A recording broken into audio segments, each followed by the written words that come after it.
Vamos a ver cuántos. Hay 16 personas. Bueno, buenos días.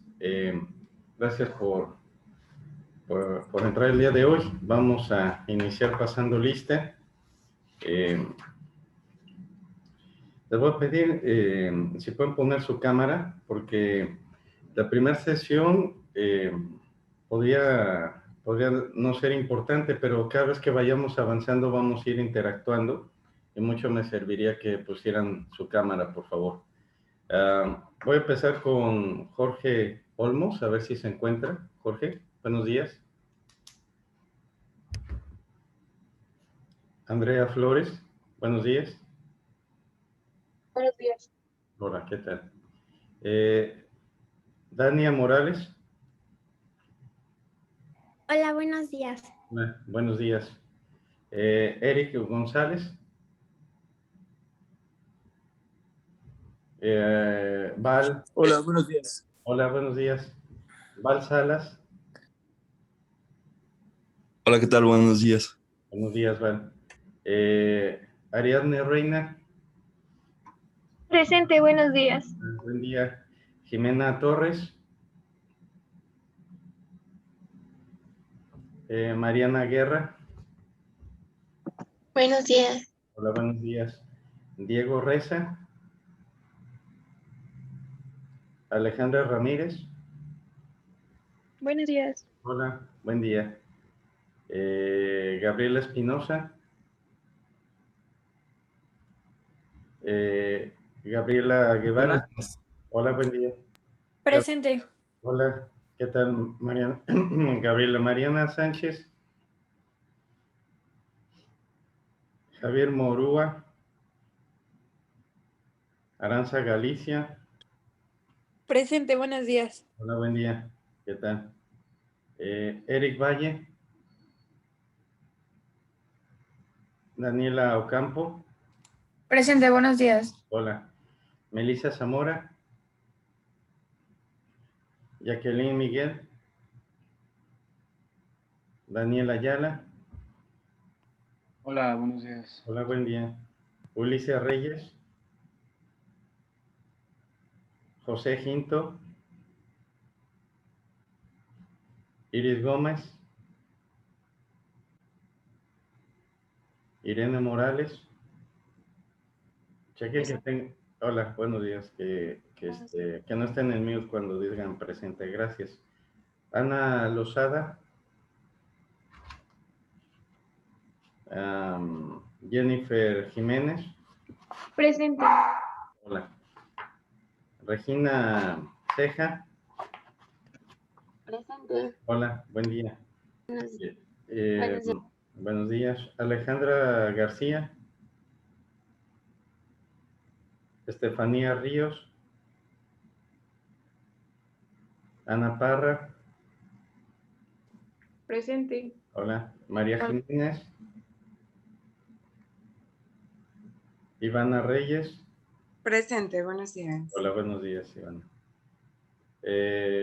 Daniel Moa. Luis González. Presente. Hola, ¿qué tal? Atalia Almaguer. Juan Ábrego. Melanie Hostos. Carla Laguna. Felipe Andrade. Mariana Ramos. Aldo Ayala. Ana Jiménez. Buenos días, presente. Hola, buenos días. Mariana Ramírez. Elizabeth Corona. Buenos días, presente. Hola, buen día. Y Ana Galván. Presente. Muy bien. Vale. Pues muchas gracias. Buenos días. ¿Alguien que haya entrado mientras daba la lista y quisiera anunciarse? Yo, ¿Qué tal? Alejandra Gómez. Muy bien, Ale. Deja ver. La próxima vez lo voy a tener en alfabeto. ¿Alguien más? Yo también, buen día. Yo Soy también Jorge Olmos. acabo de llegar. Muy bien. A ver, ¿me dicen su nombre, por favor? Bueno, yo soy Jorge Olmos. Soy el primero, creo. Ándale, muy bien. ¿Qué tal? Sí, Buenos días, gracias. Jorge. Buenos días. ¿Alguien más? Yo también acabo de llegar. Buenos días. Hola. ¿Tu nombre? Jimena Torres. Jimena Torres, perfecto. ¿Alguien más? Gracias. ¿Seguro? Yo no sé si me escuchó porque tardé un poco en prender el micrófono. Gabriel Espinosa. Muy bien, vamos a ver. Espinosa.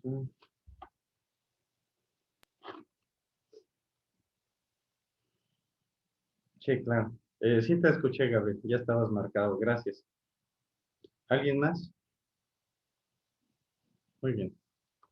Bueno, pues vamos a iniciar eh, con la revisión del programa de los últimos 2 días. Jessica, ¿me podrías pasar el host, por favor? Gracias.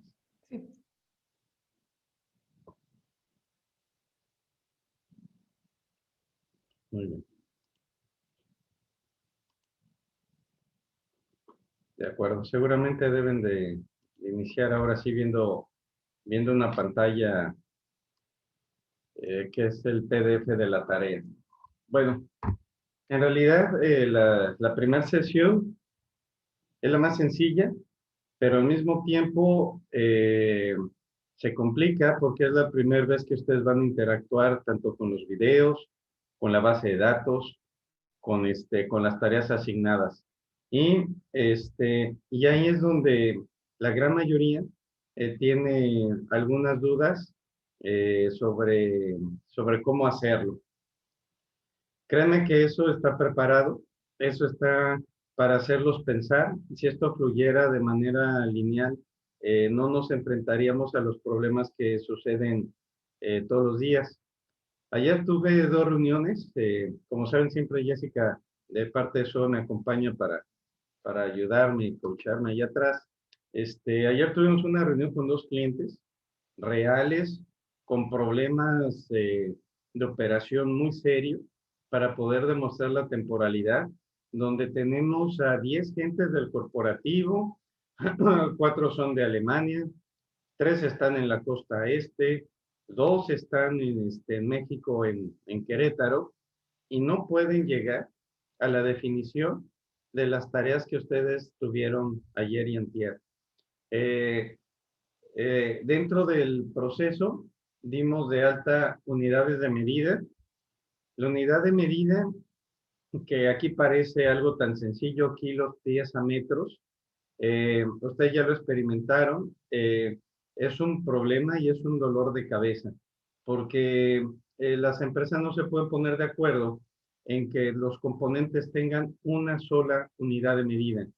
Esa unidad de medida puede cambiar, perdón. Oh, si yo hubiera hecho esto en septiembre y hubiera gente, sería un pecado toser en público, ahorita ya se vale. No se puede poner de acuerdo porque si una empresa importa acero, el acero puede importarse en lingotes, puede importarse en kilos, puede importarse en barras o en piezas.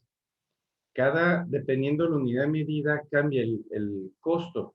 Eso se comprende, ¿no? Si una pieza que pesa 1 kilo vale $40, una barra no es lo mismo que un lingote que puede pesar únicamente medio kilo. Entonces, el costo unitario de la barra no es lo mismo que el del lingote o que del propio unidad medida en kilos. Entonces, estas empresas no se han podido poner de acuerdo ni siquiera en la unificación de la unidad de medida. ¿Por qué? Porque el Departamento de Comercio Exterior recibe información de otras áreas, pero no es dueña de la información. Entonces, ¿quién es dueño? Bueno, el owner de cada proceso es el que lo va a determinar. Por ejemplo, compras es el que se encarga de ubicar al proveedor, hacer una negociación, establecer el precio y el proveedor dice cómo lo vende. Hay quien vende en kilos y hay quien vende en lingotes. Eso no se puede cambiar. Entonces, lo que se debe determinar en comercio exterior es de en algún momento homologar esos criterios y todo lo que viene en 5 unidades de medida se unifique en uno. Y de ahí en adelante se lleve el control, porque al unificarlo, vamos a hacer que en el pedimento de la factura de importación que termine en un pedimento de importación, tenga la misma unidad de medida que nos pide el bill de materiales a la exportación. Yo sé que podríamos tener y manejar algunos conceptos o términos que eventualmente se van a ir familiarizando más y más con ellos. Ahorita no pretendemos que se manejen todos, pero sí yo creo que eventualmente ya para la tercera sesión todos vamos a manejar el mismo lenguaje. Entonces, se dieron cuenta de las unidades de medida que tenemos la inglesa y la métrica. Luego vienen los factores de integración. ¿Hay alguna pregunta? ¿No? Ok. Jimena, ¿tienes tu micrófono abierto? Gracias. Luego viene otro problema, que es las conversiones. La conversión es, si yo estoy comprando, la gran mayoría de los países de manera comercial utilizan la unidad de medida inglesa. Y si no es la mayoría, pues Estados Unidos lo hace y como el propósito es que cuidar a las empresas subsidiarias americanas en el extranjero, pues toda la unidad de medida de comercialización que salga de aquí va a estar en la inglesa. Libras, pies, each, gallons. Y lo que vamos a hacer en algún momento es decirle al sistema su equivalencia para la métrica. Lo que viene de Asia también viene en métrica. O sea, en Japón es en piezas, kilos. Entonces, en algún momento le tenemos que decir al sistema que un kilo es un kilo. Aunque parezca absurdo, que un kilo es un kilo, porque si traigo algo de Japón y tengo un documento extranjero en una unidad de medida, tengo que asegurarme que lo convierta a la unidad de medida que voy a utilizar en mi país, que en este caso es México. A ver, en ocasiones, por ejemplo, las libras, lo que estoy mostrando de 0.4536. Si hay empresas que piensan que es lo mismo 0.45 que 4536, porque pues al final, ¿qué van a importar esos dígitos? Hacen la gran diferencia. Al yo importar toneladas o al importar pues sí, toneladas, pero es que en un camión o en un barco pueden venir muchísimas toneladas. Ya eso hace una diferencia y ya sé que no cuadre la factura o cuadre el embarque o la orden de compra. Entonces, esa es la importancia de la unidad de medida y la equivalencia. También experimentaron, y vamos a decir que fue un poquito a propósito del tropiezo, es que se dieron cuenta que no podíamos hacer el paso 2 sin que estuviera el paso 1, ni el paso 5 si no estuviera el 4, 3, 2, 1. Así también sucede. En una empresa no podemos implementar si la empresa no tiene clasificada primeramente las fracciones arancelarias, tanto la americana como la mexicana. Los que ya lo sepan lo van a escuchar por segunda vez, los que no pueden investigarlo, pero la fracción arancelaria, como todos saben, es la clasificación universal para todas las mercancías y es con el propósito comercial. Entonces, la fracción arancelaria tiene unos dígitos que me van diciendo los primeros dos es el capítulo, después partida, subpartida y fracción arancelaria. Yo mencionaba en la primera reunión, pero no estarían tan atentos como ahora, porque era de introducción, pero los dos primeros dígitos que se refiere al capítulo, los expertos en tarifa saben a qué se refiere el producto. En sistemas existe algo que se llama la nomenclatura neumónico. Los números neumónicos o las llaves neumónicas son las que me dicen algo. Los propios números al leerlos ya me están indicando alguna información. Por ejemplo, si a mí me dan un teléfono internacional y comienza con los primeros dos dígitos son el 52, yo ya sé que es México. Si es el 34 es Costa Rica y nadie me tuvo que decir de dónde era. Con esos dos dígitos ya lo sé. Si después los otros tres dígitos dicen 555, es que es de la Ciudad de México. Si me dicen 686, es Mexicali. Si me dicen 664, es Tijuana. Y, y así puedo ir armando lo que significa ese número. Bueno, la fracción arancelaria es un mnemónico.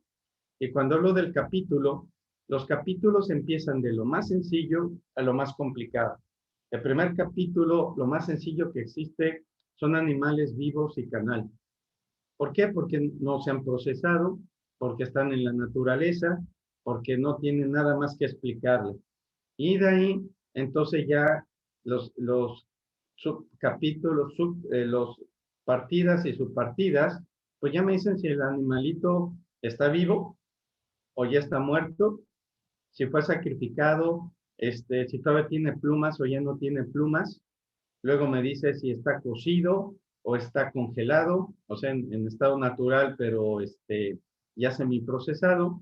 Y con esa nomenclatura yo ya voy a poder saber exactamente qué producto es. Entonces, lo primero que sucede en las empresas es que tienen que generar de su sistema de producción un catálogo de mercancías, todos los componentes. Hay empresas que tienen 10,000 componentes o más. Entonces, se lo tiene que dar a la gente online y él debe, y al broker americano, y clasificar las mercancías. Les ayuda a veces la descripción. O sea, si me dice tapas de plástico o si me dice cubiertas de plástico, entonces yo ya empiezo y veo que tengo que ir por el capítulo de resina plástica y luego me voy a ir a ver si es cubierta o si la resina todavía apenas está molida. Y así es como voy a ir armando todas las fracciones arancelarias. El problema que tenemos en el mercado,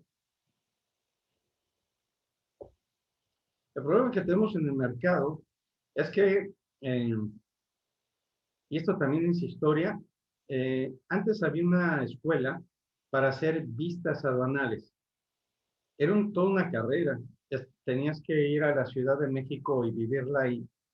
Y salías siendo un clasificador y te volvías un vista aduanal. Los que eran vistas aduanales eran los dioses en la frontera. Eran los dioses porque cualquier mercancía, ya sea de gente que cruzaba a pie, en vehículos, en camiones, en barcos o aéreo, era la última palabra. Entonces, a la hora que recibían la mercancía, si no estaban de acuerdo con la fracción arancelaria, porque dependiendo de la fracción arancelaria, le ponemos la tasa o el arancel, o vemos si está restringido o no. Lo primero es la fracción, y decía el vista aduanal, que son los que estudiaban esa carrera, y decían, no, aquí dice que es un vaso de foam, pero no me gusta.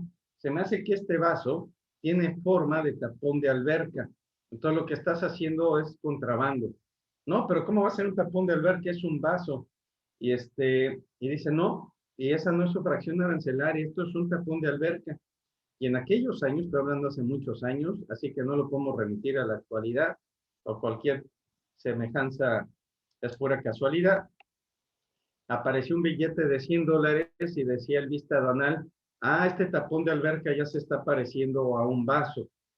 Entonces, así era la corrupción, así era lo que pasaba en la frontera, no todo el mundo lo hacía. Hace muchos años yo estaba en la frontera de San Diego, de la parte México, se llamaba El Chaparral, y había un pequeño tráiler donde era una oficina, y estaba yo ahí con dos licenciados,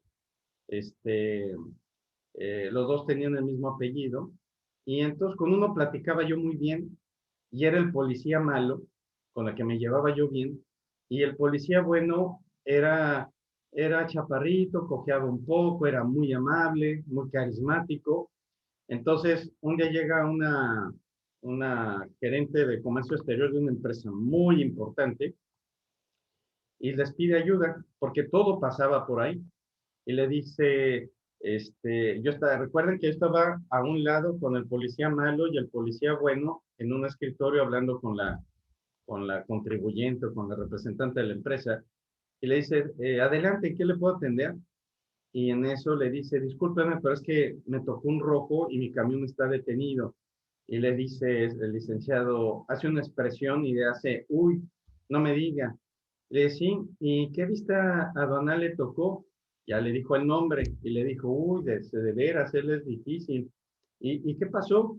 Dice, no, pues es que se equivocaron y en el tráiler que venía mercancía para mi empresa, pues en realidad está lleno de tenis. Pero ¿cómo va a haber tenis? Y le hizo otro uy.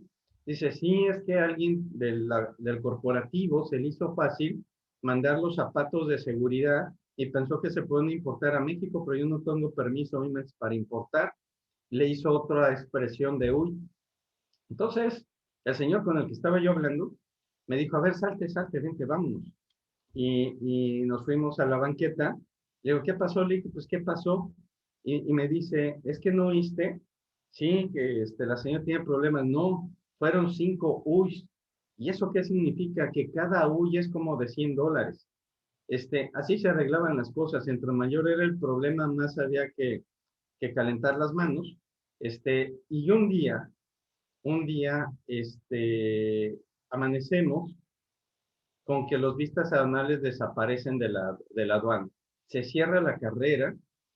Otra vez, estoy hablando de excepciones, porque no todos eran así, pero de nueva cuenta cómo ubicarlos. De repente se desaparece la carrera, se quitan a los vistas que usaban unos trajes color caqui y de repente ya estaba la frontera llena de policías fiscales con uniforme azul a la fecha y se crea el sistema aleatorio donde ya no se revisa todo, sino únicamente a los que les toque semáforo rojo.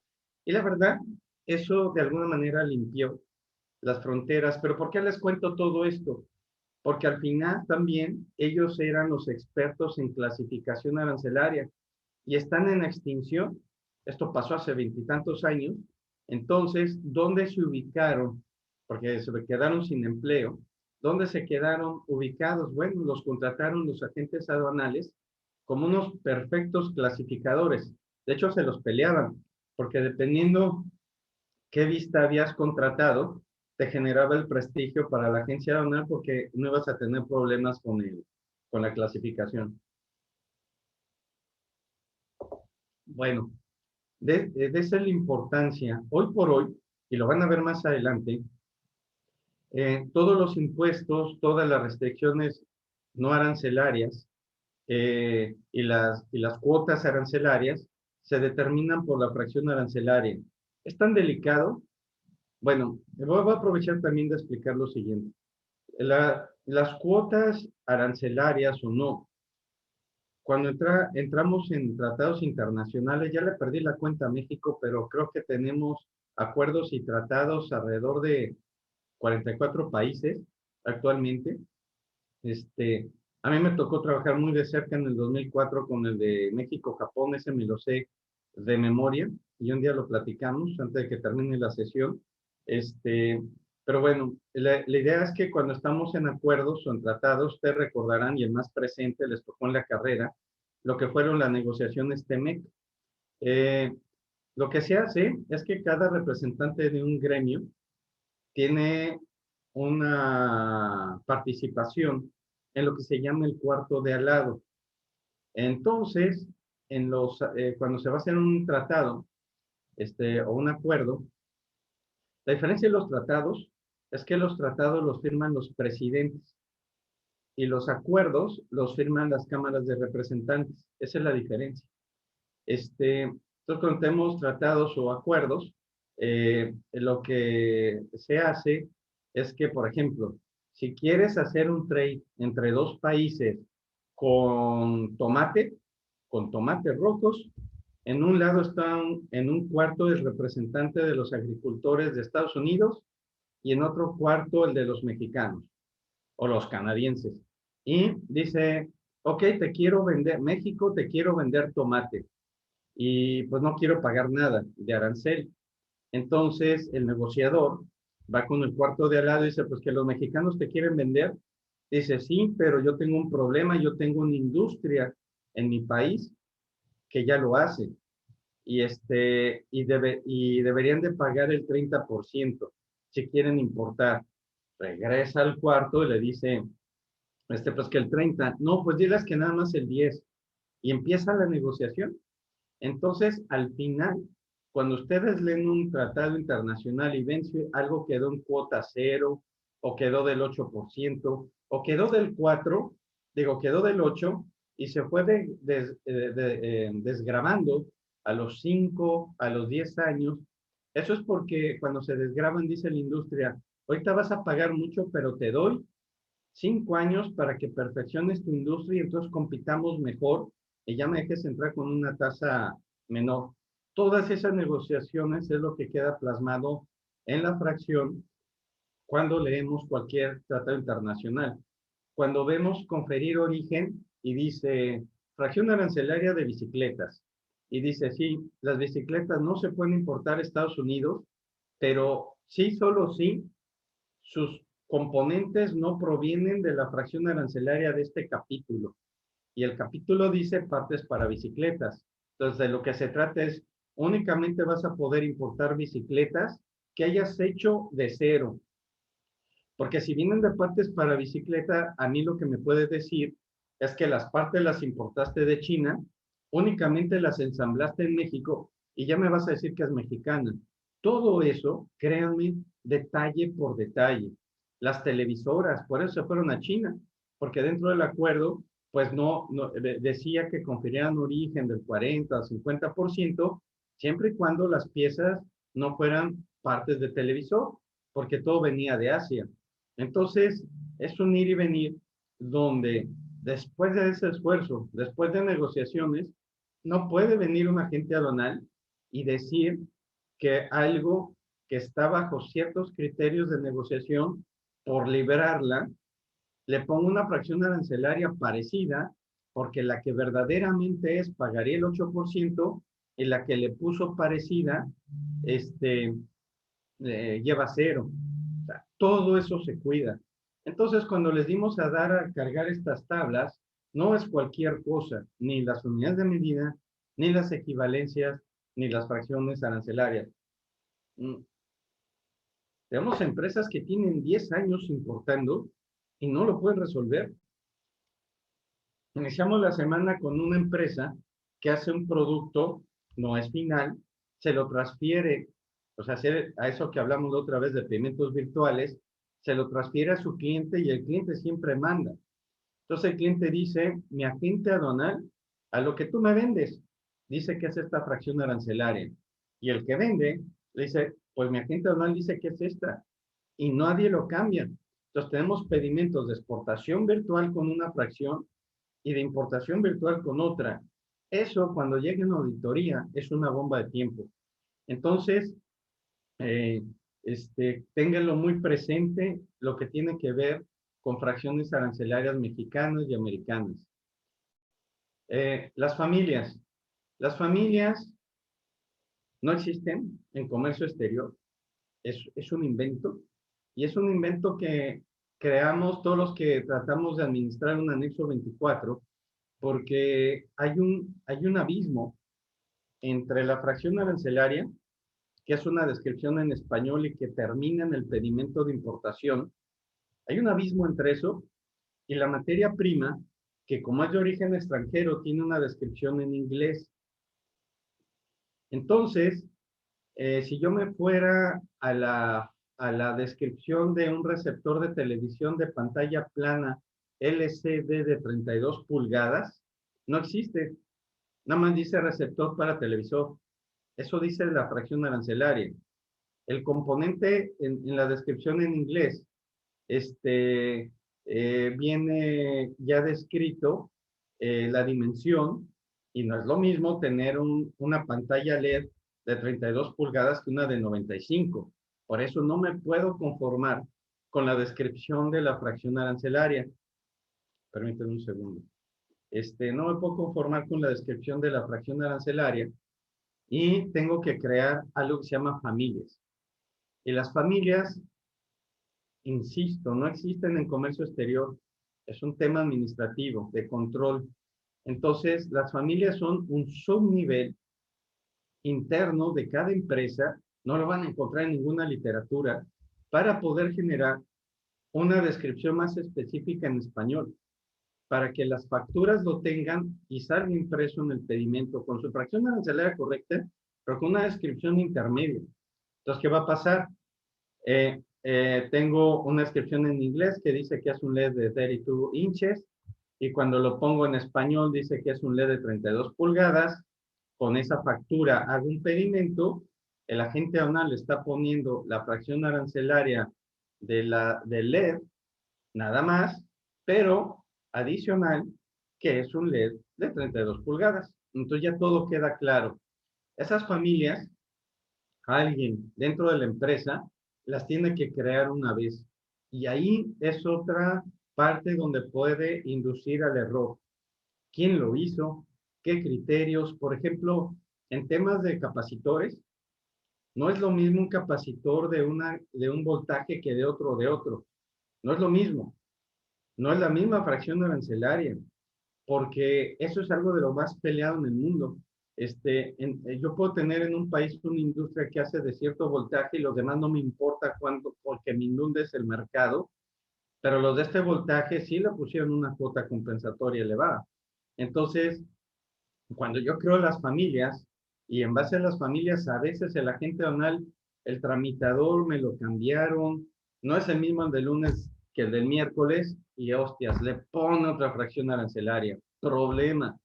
Entonces, nunca pierdan de vista ese criterio y para eso fueron hechas las familias. Descripciones intermedias para no utilizar la genérica de las fracciones arancelarias. Voy a hacer una pausa porque recuerden que para mí es muy importante las preguntas. ¿Hasta aquí hay alguna pregunta? Cuando no hay Yo preguntas... tengo una duda. Sí. Gracias, Regina.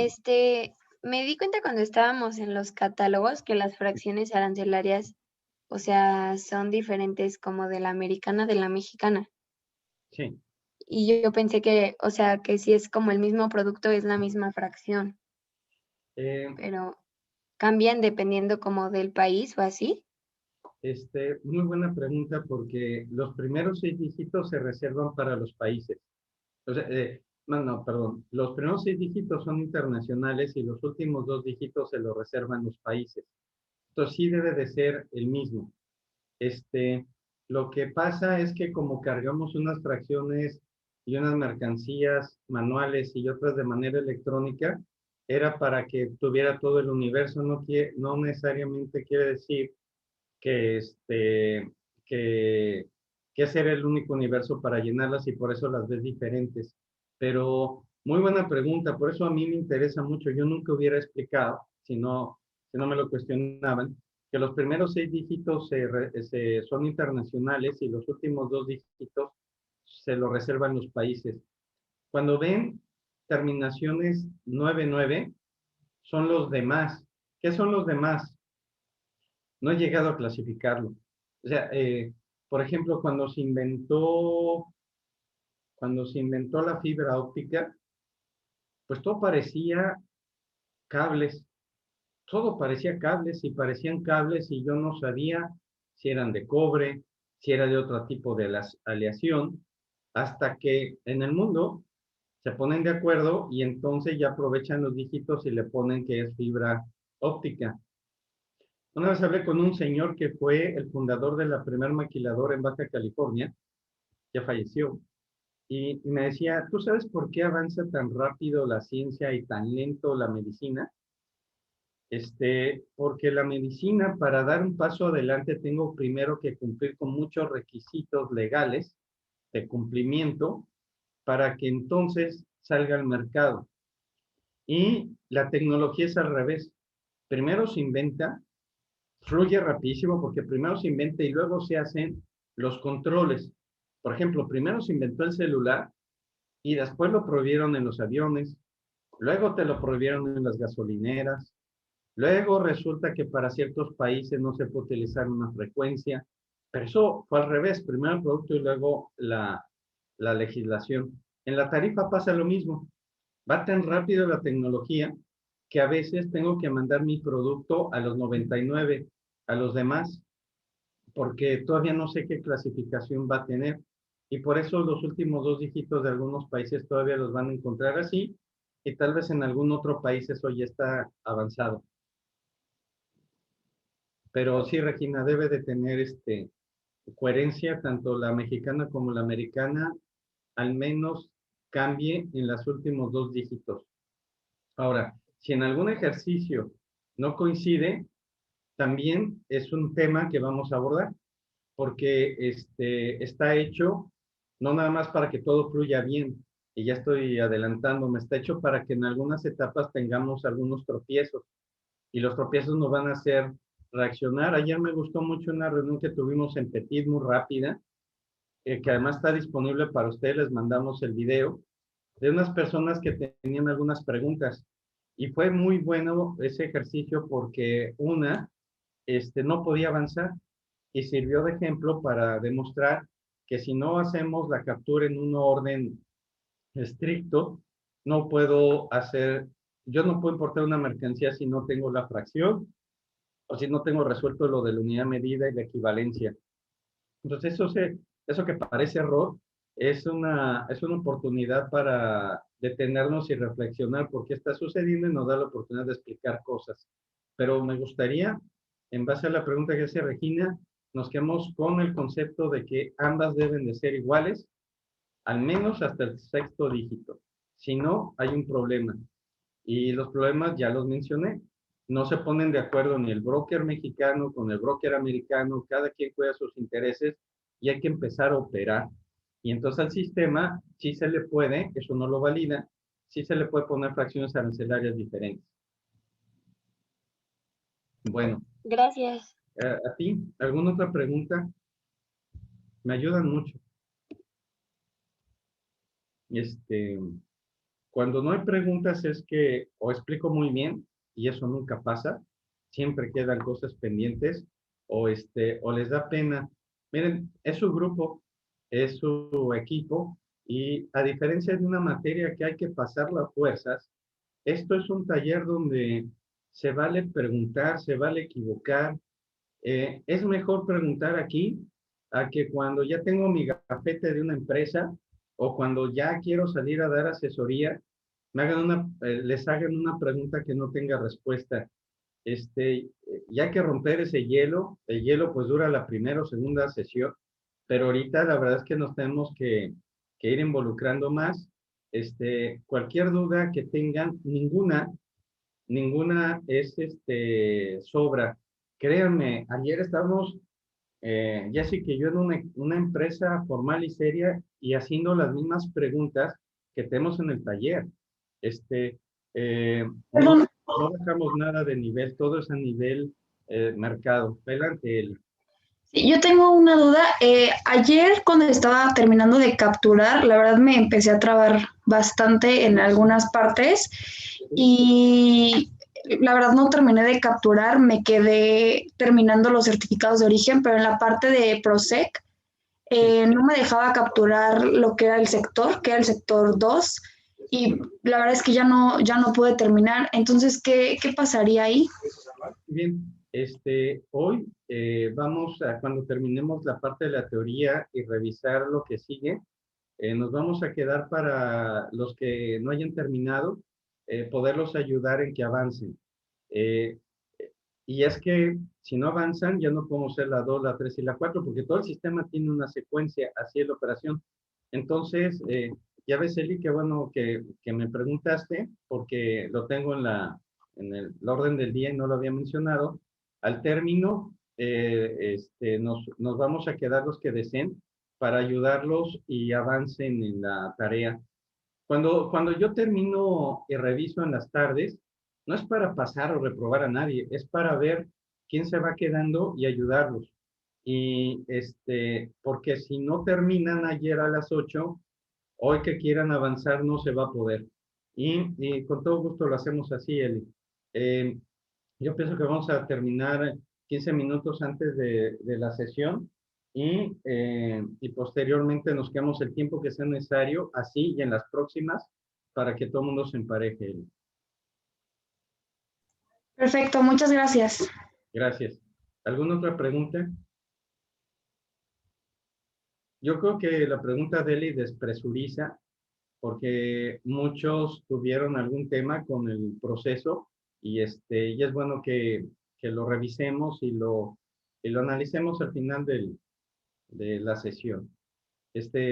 Bueno, la vez pasada me fui de corrido.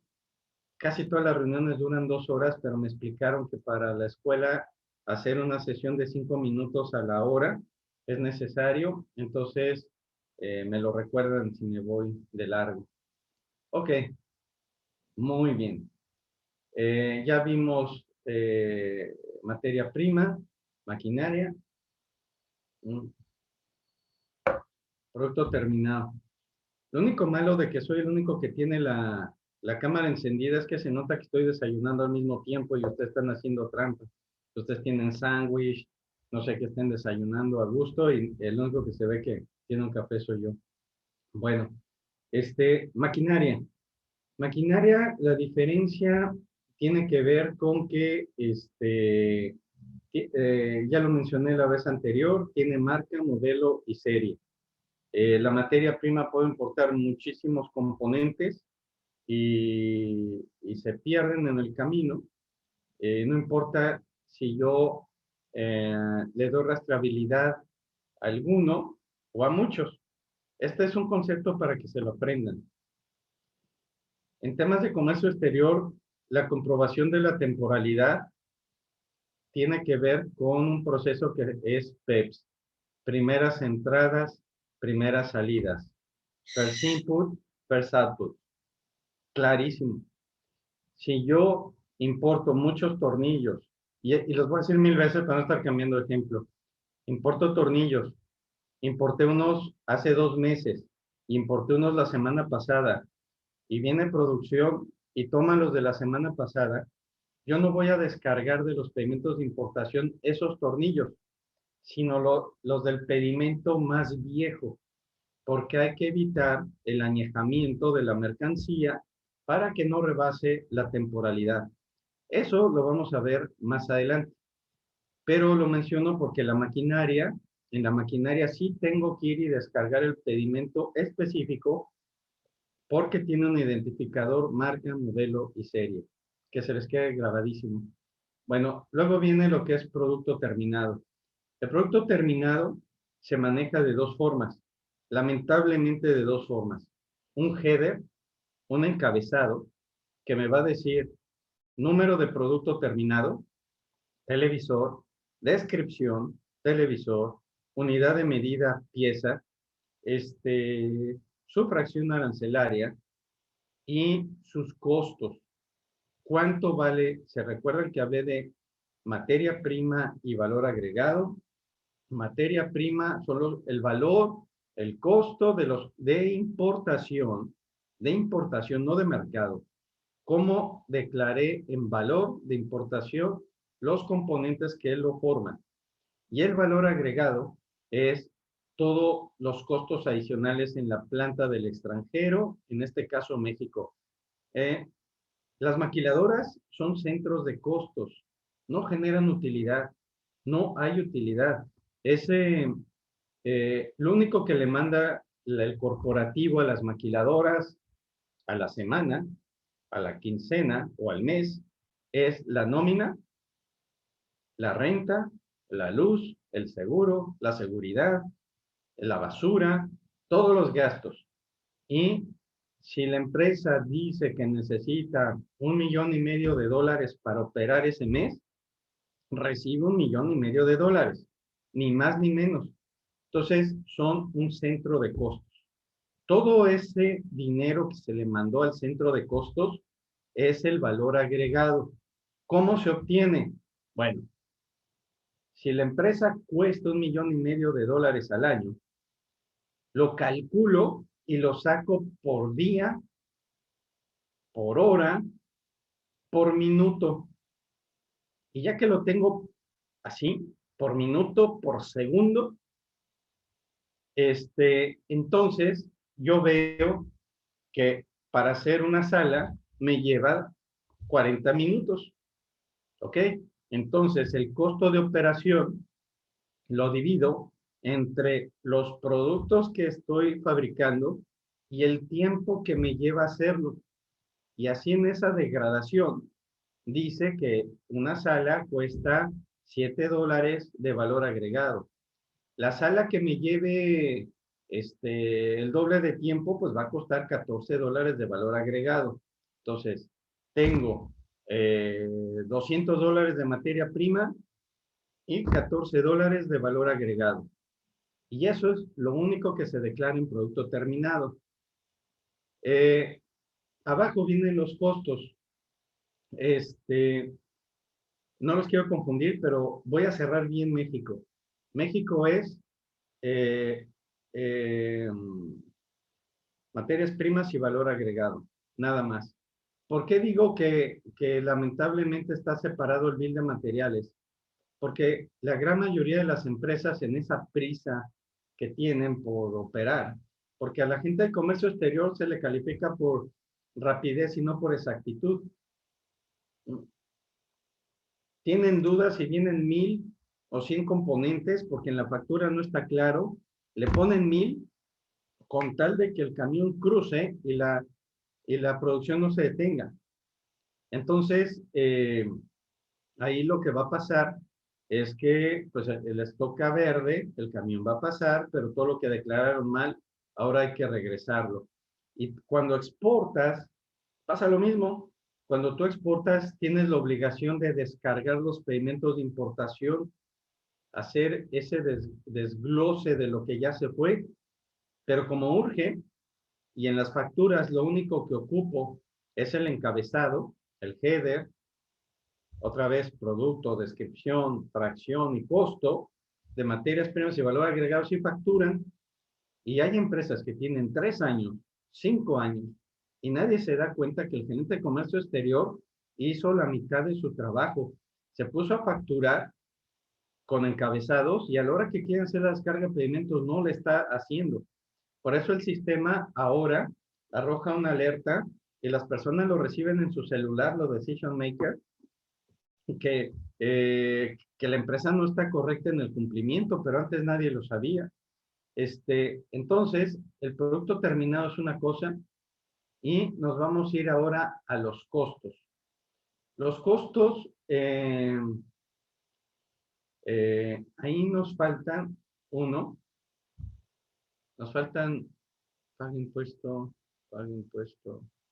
Ok, dimos de alta algunos costos de producto, pero aprovecho de decir, para México es valor agregado y materias primas.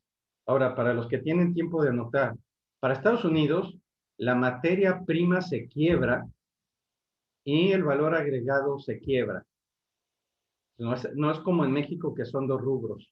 Como ahora a México eso ya no le importa mucho porque el producto se está yendo. Lo que importa es que se vaya. Lo que le importa a México es las descargas de pedimento. Pero lo que le importa ahora a Estados Unidos es qué me estás mandando, porque va a entrar a mi país. Entonces, a ver, materias primas, ¿cuáles son? Entonces, las fracciones arancelarias se rompen en 3. En durable, paga impuesto. Non-durable, no paga impuesto. El packing material, no paga impuesto.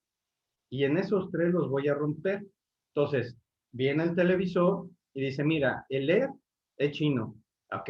Entonces, lo que valga el LED se va a la columna de durable. En el entry summary, que es un documento que equivale al pedimento de importación mexicano. En el entry summary tú vas a decir, este televisor lleva de valor de LED, es durable. Todos los demás componentes los fabricaron en México. Entonces todo ese otro valor es non-durable. Y luego, sí, pero además compramos unas cajas de cartón corrugado y adentro llevan un pino de foam y con eso la protegemos de un fleje. Ese es el empaque. Oye, ¿cuánto cuesta? $15. Ok, ponlo en la 9801, que es empaque. Y entonces ya entra el producto y en lo que corresponde a materias primas ya tengo declarado lo que pagan, no paga y lo que es empaque. Espero que hasta ahí me sigan. Esos valores que están clarísimos, pues la empresa los declara, pero no lo sabe. Los estimó, supone que eso valen. En México, cuando tú importas, es el valor de transacción. En México, lo que tú declaraste, eso vale y contra eso van impuestos. En Estados Unidos existe el valor de transacción y el computado. El valor de transacción es el que yo ya sé que esto vale $2 y lo importo a $2. Pero el de la industria IMEX, que está importe y importe todos los días, no sabe realmente cuál es el valor agregado, lo estimó, o el de las materias primas. Entonces, importa, declara y paga. Pero es un pago temporal debido a que las declaraciones de los montos son temporales. Y genera todo un entry summaries durante todo el año. Cuando se viene el cierre del año, o sea, se acaba el 21 y en el 22 vamos a presentar algo que se llama el Custom Mission Report, el reporte de sumisión o de ajuste de costos. Entonces, ahora sí, cierra la contabilidad de empresa de México, la cerró, dio marzo, la cerró, le manda realmente cuánto fue de mano de obra, cuánto fue de renta, cuánto fue de todo, y le dice a la empresa americana, este es mi verdadero valor. Y luego hay algo que es el Exhibit B o el anexo B del Custom Mission Report, y ahí dice, a ver, gobierno americano, te estuve pagando todos estos impuestos en parcialidades porque declaré que ese era mi valor agregado, pero la empresa de México ya me dijo la verdad, fue este. Y en el Exhibit B le decimos, me debes, te debo. Y entonces se hace el pago o la devolución y así cerramos el año. Entonces, esto que aparece aquí como costos del producto, que parece la cosa más sencilla, en realidad está involucrado finanzas, debe de llevar un control estricto de las operaciones de la planta en el extranjero, para en un momento, cuando regresa acá, demostrarle que pagó de más o pagó de menos. Las empresas procuran hacer un cálculo de pagar de menos, porque en el Custom Mission Report es más fácil decirle al gobierno americano, pues ya resulta que te debo $1 millón y ahí va, a que le digas al gobierno, devuélveme $1 millón, porque entonces entramos en un montón de pruebas. No sé si hasta ahí me siguen, voy a hacer una pausa. Ok, todo esto es para determinar cuál es el costo. Ahora, el costo del added value de México, el valor agregado de México, ya hablé cómo se quiebra el de materias primas, packing, durable, non-durable y packing material. El agregado, en México no me le pusimos valor agregado. En Estados Unidos, yo tengo que separar el labor del overhead. Ok, me dijiste que eran $15 o $1,5 millones. ¿Cuánto fue de nómina y cuánto fue de todo lo demás? Porque hay un tratamiento diferente para el pago de impuestos de lo que es la nómina en el extranjero, de lo que es lo adicional. Y entonces, por eso vamos a ver facturas en lo futuro, en el proceso, facturas mexicanas con un solo renglón que dice televisor $250 y después de esta conversación se va a entender por qué la factura americana viene en 5 renglones para llegar al mismo número total. Es por esos intereses y por esa declaración de costos. Y el problema es que las empresas, como decía, pueden estar factura y facture, sin tener lo que vamos a ver más adelante, que es el rey del comercio exterior, que es el bill de materiales. El bill de materiales aquí es donde voy a hacer la pausa, porque lo que sigue nos requiere no mucha explicación, sino una explicación muy a detalle de lo que corresponde. Faltan 4 para la hora. Voy a poner en pausa y nos reunimos a la hora con 1 minuto. Entonces, continuamos. Gracias. Nos vemos en 5 minutos.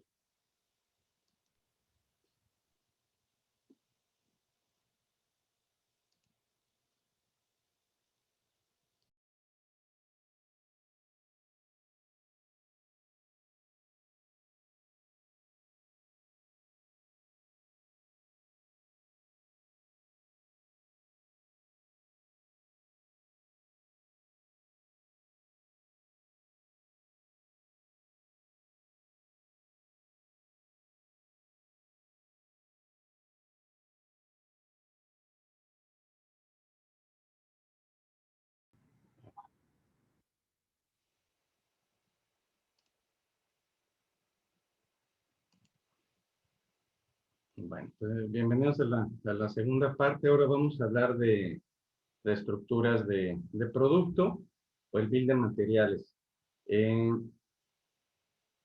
Cuando pedimos este archivo a las empresas, es el archivo más fácil de solicitar. Tiene 4 columnas. La primer campo es producto terminado. El segundo es componente. Tercero, cantidad. Y la unidad de medida. Es la receta del pastel. Para hacer un pastel necesito harina. Es el número de producto es pastel. El número de partes harina. ¿Cuántas onzas lleva? Es la cantidad. La cantidad son 4. Y la unidad medida, onzas. Renglón número 2. Número de producto terminado, pastel. Número de parte de la mantequilla. Cantidad 2. Unidad de medida, voy a decir una tontería, pero cuchara sopera. Número 3. Número de producto terminado, pastel. Número de componente vainilla. Cantidad 2. Unidad de medida, onzas. Si el pastel tiene 50 componentes, que si la fresa cortada o no sé, va a aparecer tantos renglones como componentes tienen. Ese es el archivo más fácil de pedir. Pero de esto se desprenden todas las multas en materia de comercio exterior. Todas las multas. ¿Por qué? Porque el bill de materiales, y alguna vez en alguna de las partes les comenté cómo se hizo la legislación en el 97, cómo entregamos una ponencia, y luego cómo se hizo la legislación, y acabó en esto. Pero el bill de materiales, como todas las empresas lo tienen, y aquí me voy a extender, porque a mí me gustaría que si pasan 3, 4 años y un día se enfrentan a esto, se acuerden de esta conversación. Porque el bill de materiales es cierto, las empresas con eso saben qué necesitan para fabricar algo. Por ejemplo, si se va a establecer en México una empresa que va a hacer celulares, lo primero que tengo que saber es el bill de materiales de los celulares. Lo número 1. Lo número 2, compras, sale al mundo a ver quién le va a dar la proveeduría de esos componentes y cuáles los va a tener que hacer ellos. Y empieza la guerra de precios, empiezan los concursos, le dice 3 empresas para darle el teclado del celular. No, dije una tontería, los celulares ya no llevan teclado. Para la antena del celular, hay 3 empresas que están concursando y una es China y le dice, yo te lo pongo a 2 centavos de dólar. Y la americana dice, yo te lo pongo a 40 centavos. Oye, pero si la China me lo está dando a 2, ¿sí?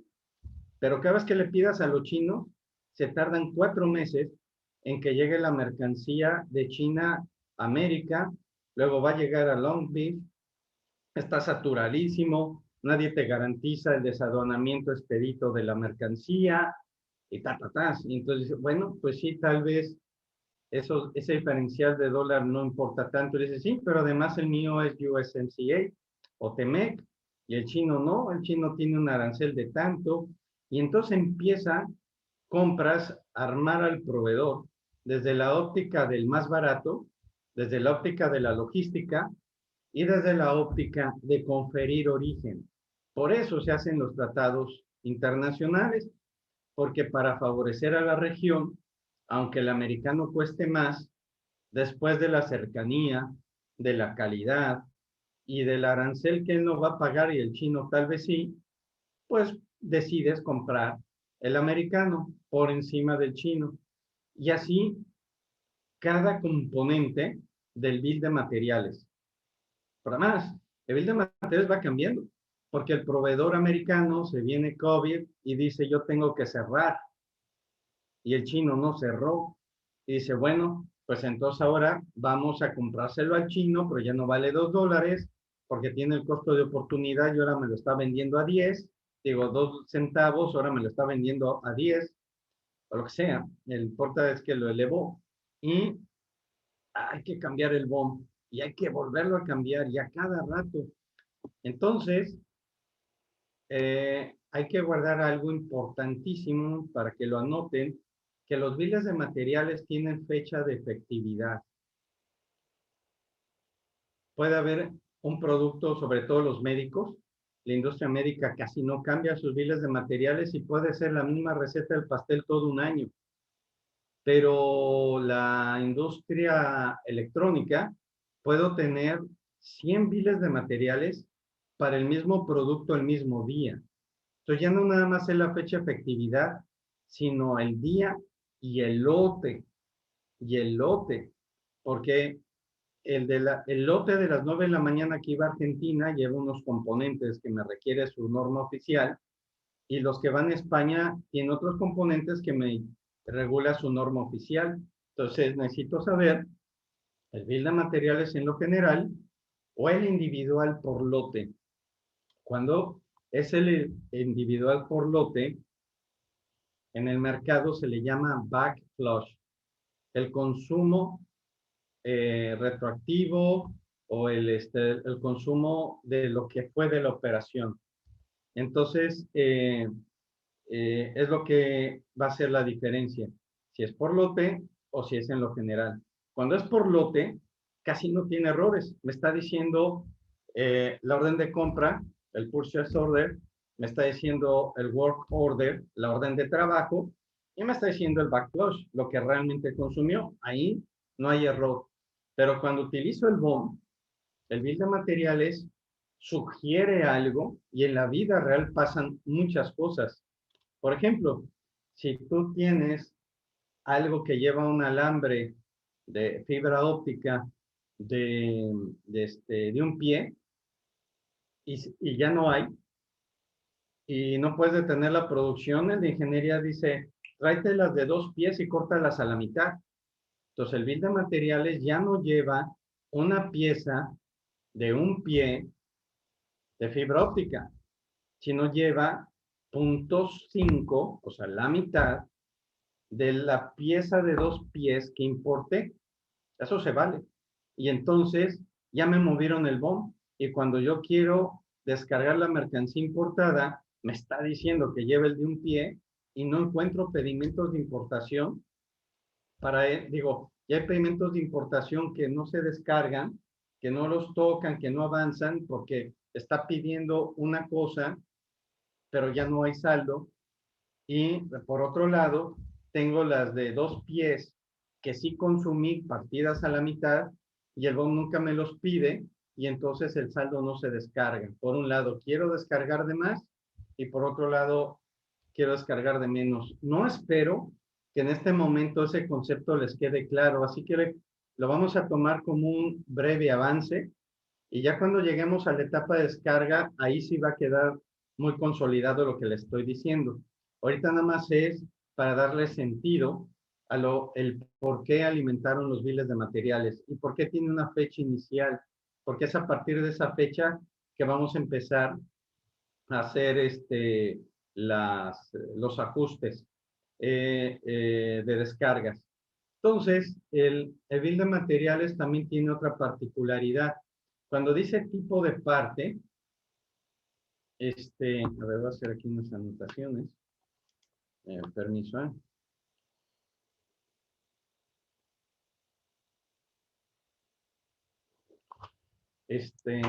los componentes tienen una P y una S. La P quiere decir que es parte, ¿ok? Y la S, un subensamble. Vamos a aclarar. Todo lo que diga parte son componentes que compré. De hecho, la P coincide porque en inglés, en el RP lo vamos a encontrar como purchase, compradas. Y la P significa compradas, y la S es subensable, aparece una M de make. Entonces, cuando estoy en la empresa del lado mexicano, yo tengo que saber qué componentes que me están enviando en el bill de materiales fueron comprados. Quiere decir que cruzaron la frontera, quiere decir que tengo factura y pedimento, y quiere decir que las tengo que exportar. Y cuando dice make o subensamble, y dice que es una bocina, no voy a encontrar ningún pedimento de importación de bocina. Nunca cruzó la frontera porque la bocina la hice yo aquí. ¿Qué es lo que voy a encontrar en un pedimento de importación? El tweeter, el bajo, el medio, el imán, el armazón de metal, el armazón de plástico. Eso va a cruzar la frontera para que yo en la planta mexicana arme la bocina. La bocina en realidad es un producto terminado, pero lo vuelve, y la puedo exportar como producto terminado, pero lo vuelve subensamble cuando le incorporé 2 bocinas a un televisor. Para ese televisor, en lugar de ser una P, va a haber una S de subensamble. Y esos son los 2 conceptos que estaríamos manejando. La estructura del producto lleva cantidades. La cantidad es muy importante yo saberla conforme a la unidad de medida que tiene el componente. ¿Por qué aquí no pusimos la unidad de medida? Si es tan importante. Bueno, porque cuando ustedes estén dando de alta el bill de materiales, ya sea de manera electrónica o manual, se va a ir al componente y del catálogo de materias primas, ya voy a saber si esta cantidad son inches. Acuérdense que la cantidad es en la inglesa. Es en la inglesa y luego la tengo que convertir a la métrica, porque el bill de materiales está en el corporativo y el corporativo usa la inglesa. Entonces, todo lo que está aquí va a ser en la unidad de medida que existe en el catálogo. Cuando ustedes lo estén tecleando, ahí les va a aparecer abajo. Entonces, una vez alimentado el bill de materiales, ya prácticamente estamos listos porque mi producto terminado ya tiene encabezado, ya tiene costo y ya tiene todo lo que lo compone. Por ejemplo, Mazda. Cada vez que exportamos un auto Mazda, cada carro es diferente. Ya no hay una línea de producción. Por ejemplo, hay agencias que prácticamente se volvieron boutiques. Tú vas a Tesla y si vas a una agencia de Tesla, pues yo creo que mide 40 pies de fondo contra 30 pies de ancho. Y hay un carro que entra y apenas cabe. Y es una boutique porque lo que tienen colgado en la pared son los tipos de recubrimiento de los asientos, el tipo de rin, el tipo de color, interior, exterior, y 2, 3 cosas, y nada más. Entonces entra el de la computadora, escoge, captura lo que tú elegiste, lo salva y se va a la línea de producción y tu carro está listo en 2 meses. Tú te vas a Porsche, que en realidad se pronuncia Porsche, aunque suene mal, así es, Porsche, y es lo mismo. Ahí ya es diferente porque tú puedes escoger cualquiera de la flotilla y te lo llevas caminando en 1 hora, o entras a la boutique, lo armas y se va a tardar 2 meses en llegar. Ningún carro se parece. Ahora, lo de la boutique ya lo tienen todas las agencias. La diferencia es que lo eliges tú o lo elige el gerente de la agencia. O sea, el gerente de la agencia entra a un software y le dice a las plantas, pues fíjate que yo estoy en Guadalajara y en Guadalajara el que más les gusta es el negro, así que me mandas un lote de negros, voy a experimentar con un lote de blancos.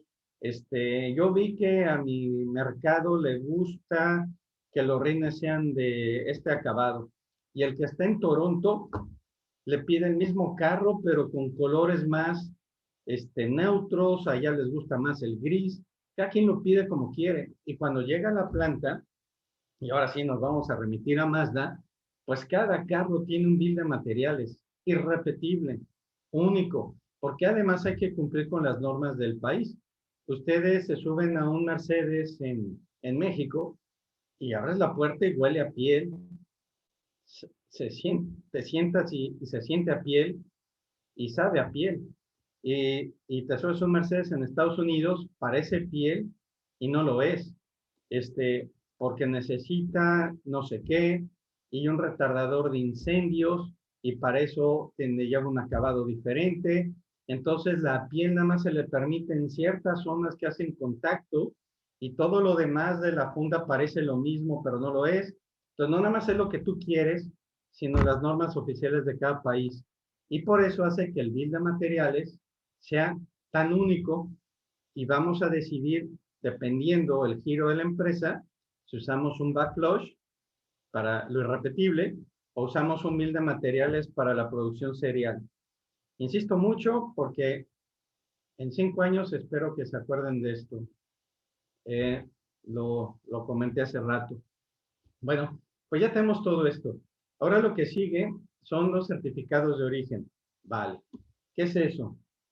El certificado de origen es la manera en la que una empresa me va a decir, se compromete en que el producto que me está dando está hecho, fabricado, cortado, lo que diga la regla de origen en el país del acuerdo para que yo diga que ese componente es originario y me voy a ir de lo menos a lo más. Si yo estoy no sé, en Texas, estoy en Texas y tengo ganado y del ganado yo extraigo la piel y yo la piel se la mando a alguien que la curte, entonces yo voy a darle un certificado de origen de que esa piel es de ganado americano. Se lo doy a alguien que está en Los Ángeles y en Los Ángeles la curten. A la hora que la curten, entonces el de Los Ángeles genera un certificado de origen que dice que él es productor y que le consta, porque tiene certificado de origen de su proveedor, que es de origen americano, no entró por barco de China, es americano. Cuando llegue esa piel a San Luis Potosí o a Guanajuato y la planta de Guanajuato lo corta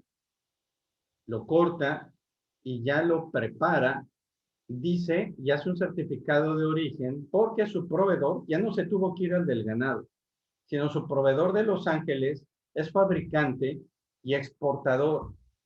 Y le dijo que esa piel era americana y él la corta en la región. Y entonces ya hace su propio certificado de origen. Se lo manda a la industria automotriz, a un Tier 1, y ellos arman el asiento eléctrico del Audi. Ya está el asiento eléctrico. Ya la piel, le pusieron la funda, nada más lo cerraron, le pusieron la computadora, el motor, y se lo manda a la industria automotriz. A la hora que se lo manda, el de la piel, que ahora le dijo al del asiento, el del asiento le hace un certificado de origen a la industria automotriz, el Tier 1 le hace un certificado de origen a la automotriz, y cuando Mazda exporta el auto, que parece japonés, resulta que el motor se le hizo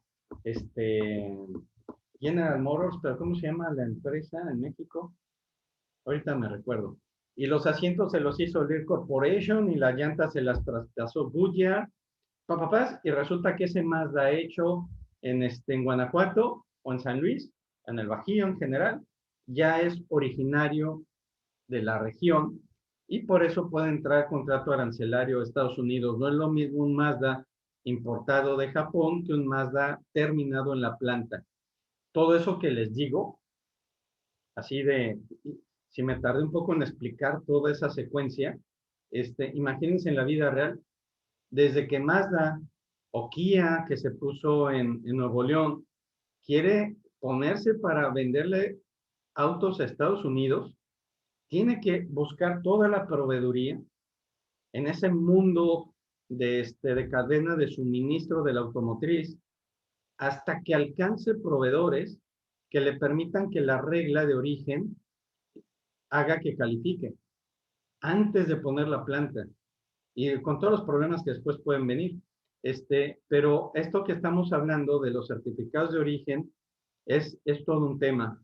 Porque si uno, dentro de esa cadena de suministro y de la custodia de los certificados de origen, el del medio, resulta que ya no es originario, puede hacer que por no dar el certificado, los que vienen enfrente los haga tropezar, porque entonces ya nadie obtiene certificado. Hay que estarlo revisando, hay que estarlo actualizando. Los certificados de origen tienen dos vigencias. Una vigencia es única, o sea, yo voy a importar hoy algo de un país, pido un certificado de origen y me pone que es para la fecha en la que voy a importar, porque el proveedor se compromete a que de toda su producción ese sí es originario y tiene una sola fecha. Eso es para fines prácticos de una importación definitiva, pero para la IMEX no va a estar haciendo eso todos los días. Entonces, el otro rango para un certificado de origen es por un periodo de tiempo no mayor a 365 días. No mayor a 365 días. Hay empresas que han perdido una auditoría en régimen de origen, porque un certificado de un proveedor decía del 1 de enero del 19 al 1 de enero del 20. Ese lo vuelve un certificado apócrifo, porque si el certificado no puede ser más de 365 días, ese es de 366 días. Ya no sirve y por eso me lo desacreditan. Así que certificado de origen tiene una importancia relevante. Luego, hay un concepto en el certificado, más adelante lo vamos a ir viendo, pero yo tengo que generar un grupo homogéneo para cuando lleguemos ahí. El certificado de origen, hay un campo muy curioso que dice, ¿cómo es? Productor sí o no, pero decía otro, hay un valor que dice costo neto de transacción. Tú puedes ver la regla por el costo neto y el costo neto es por el valor de las mercancías. Y el costo de transacción es por el precio de venta. O sea, la regla puede decir, tu producto para ser originario necesitas que el 60% del valor de las mercancías, del costo neto, o sea, de las mercancías, sea originario. El 60% del valor de las mercancías igual a costo neto. Pero hay otra regla que dice, con que sea el 50% del valor de transacción, el valor de transacción es el precio de venta. Entonces ya son materias primas, valor agregado y utilidad. Acuérdense que la maquiladora no tiene utilidad. El que tiene que vender no es la maquiladora, el que vende es el final. Entonces, las maquiladoras pues se someten a costos netos. Nunca van a poder calificar por el costo de transacción, ya que no tiene utilidad.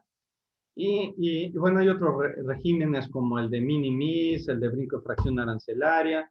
Los vamos a ir viendo después, pero para el propósito de certificado de origen, ya les explicaba por qué los vamos a cargar. Y cuando dice productor sí o no, vamos a ver sus claves más adelante.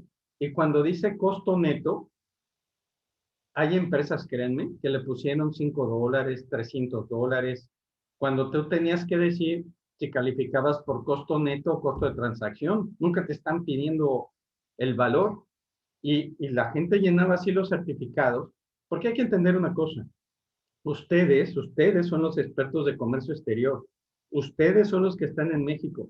Y ustedes son los que le están pidiendo un certificado de origen a una empresa que, vete a saber en qué ciudad de Estados Unidos está, que no sabe nada de comercio exterior y que tú eres el único al que le exporta algo. Pues no vas a saber llenar un certificado de origen casi, o se lo llenas tú, que está mal.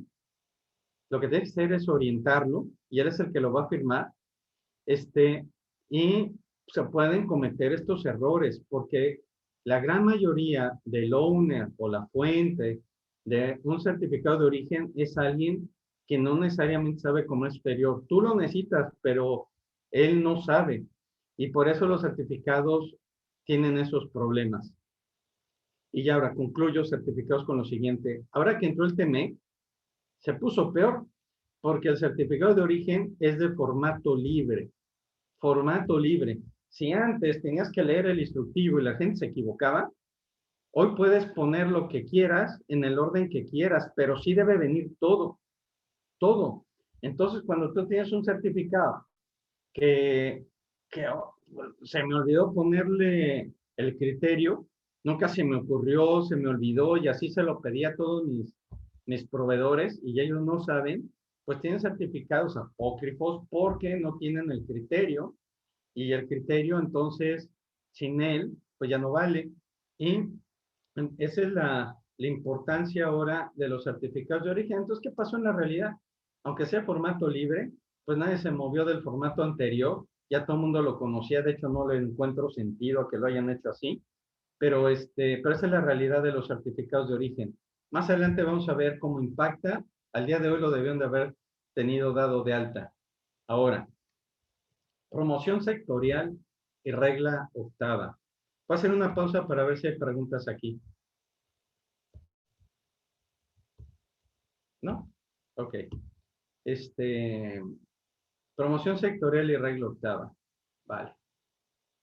Llega el Tratado de Libre Comercio, llega con Salinas y ya, entramos en él, pero resulta que la industria maquiladora, desde los 60 hasta el año 1999, 3 o casi 4 años después del Tratado de Libre Comercio, es que le afecta a la industria IMEX. La industria IMEX no entró en el Tratado de Libre Comercio los primeros años, porque le dio tiempo de preparar a la industria y estuviera lista con proveeduría local, porque si no todas las maquiladoras y PITEX, bueno, las maquiladoras se iban a ir del país.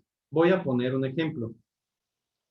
Si yo soy, y esto es real, y puedo decir los nombres porque ya se fueron de México, con todos ellos trabajábamos con Hitachi, Panasonic, Matsushita, me falta otra, JVC, y todas en Baja California. Baja California era la capital mundial del televisor. Aquí se hacía el 80% de los televisores del mundo. Y importaban de Asia mercancía, entraba por Estados Unidos. De Estados Unidos se exportaba a México inbound. Inbound quiere decir con candados. Nunca pisó Estados Unidos en realidad. Técnicamente nadie lo abrió. Entonces, como es inbound, no paga impuestos. Hay una custodia a través de sellos fiscales que aseguran que desde que entró en Long Beach el contenedor y se le montó en un tráiler y el tráiler llegó a la frontera de exportación de San Diego, nunca fue abierto. Entonces es un inbound. Cuando llega a México, toda esa mercancía fabrican televisores y se van a Estados Unidos y van a pagar impuestos únicamente por el valor agregado, nada más. Así fueron 4 décadas, 5 décadas. Luego viene el Tratado de Libre Comercio en los 90s, y luego dicen, tienes 4 años para que todo eso que viene de Japón, a ver cómo le haces, pero lo tienes que fabricar en la región. Y entonces Sony, JVC, todos empiezan a importar resina plástica y acá se traen la planta donde hacen el gabinete. Y el gabinete ya confiere origen de plástico. Se traen, antes eran las pantallas de yugo de proyección, no eran los LEDs, y los yugos de proyección se hacían en San Luis Río Colorado, porque los yugos de la televisión de los abuelitos llevaba bromuro de plata en el monitor. Para pulir el bromuro de plata se utilizaba agua, mucho consumo de agua, y ese consumo de agua la pulía, y por eso se hizo en San Luis Río Colorado, Sonora, porque ahí sobra el agua.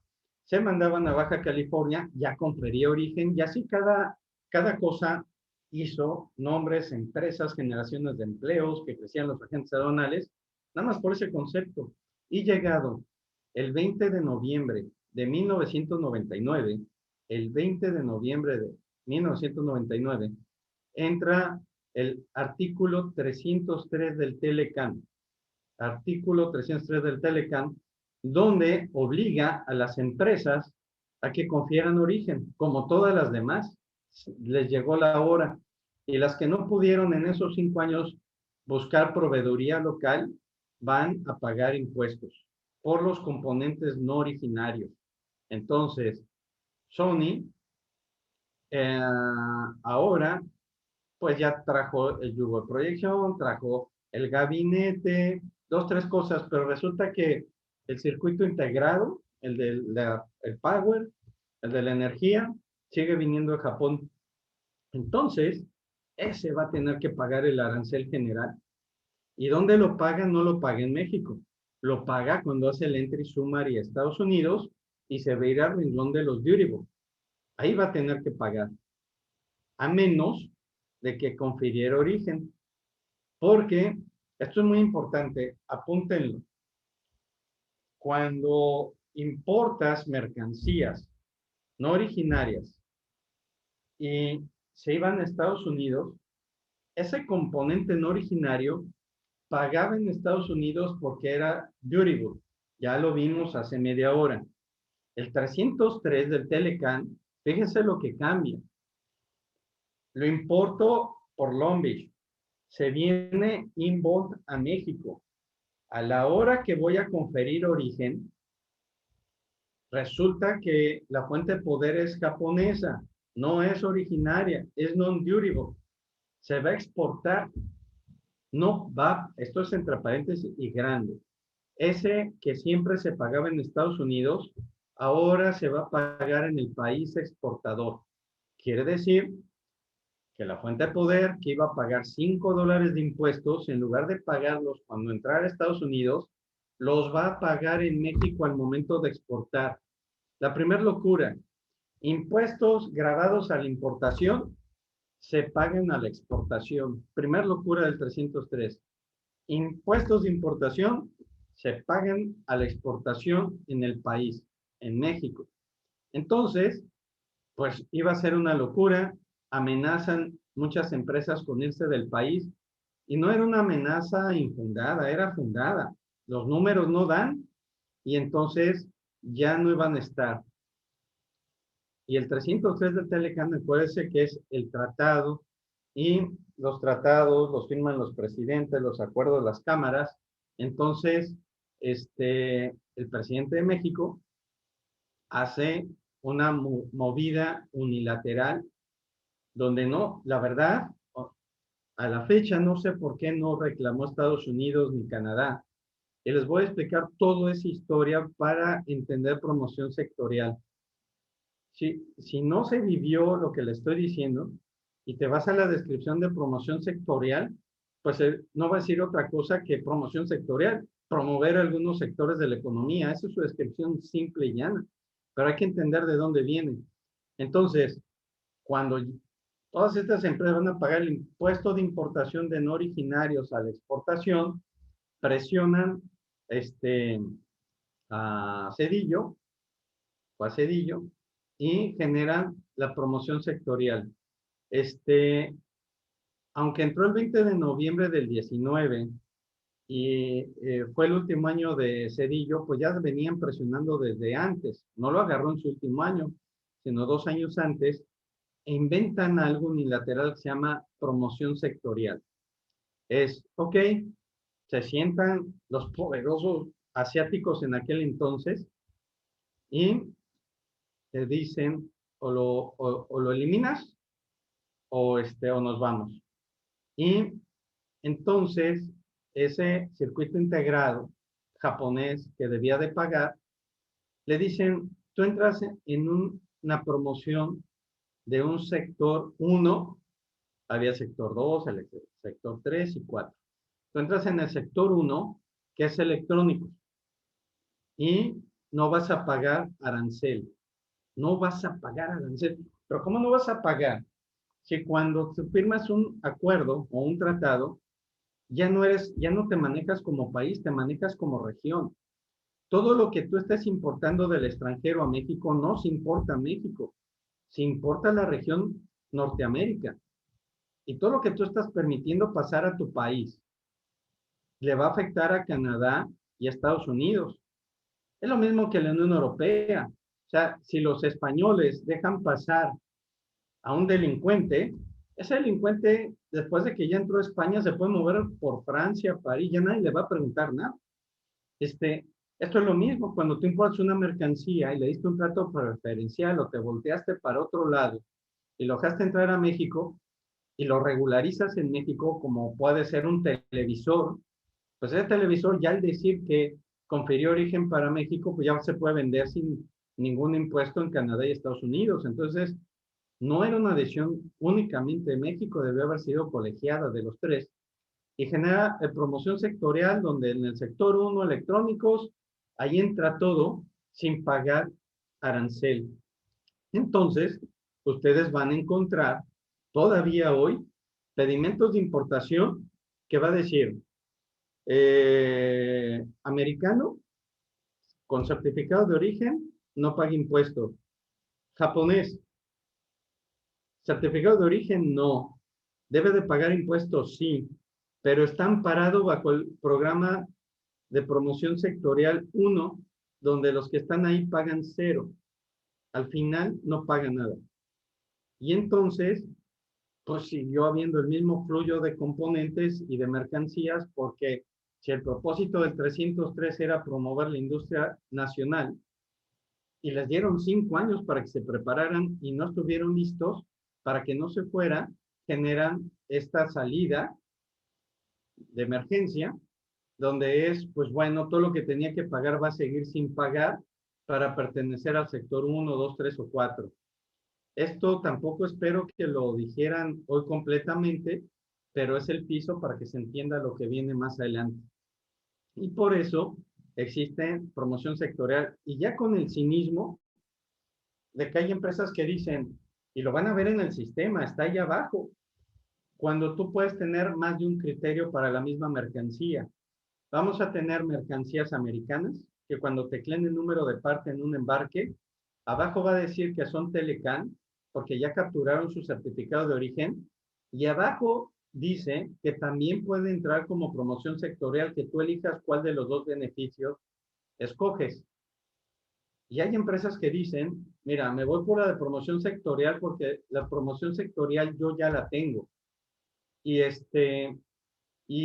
certificado de origen siempre existe la posibilidad de que lo hayan capturado mal.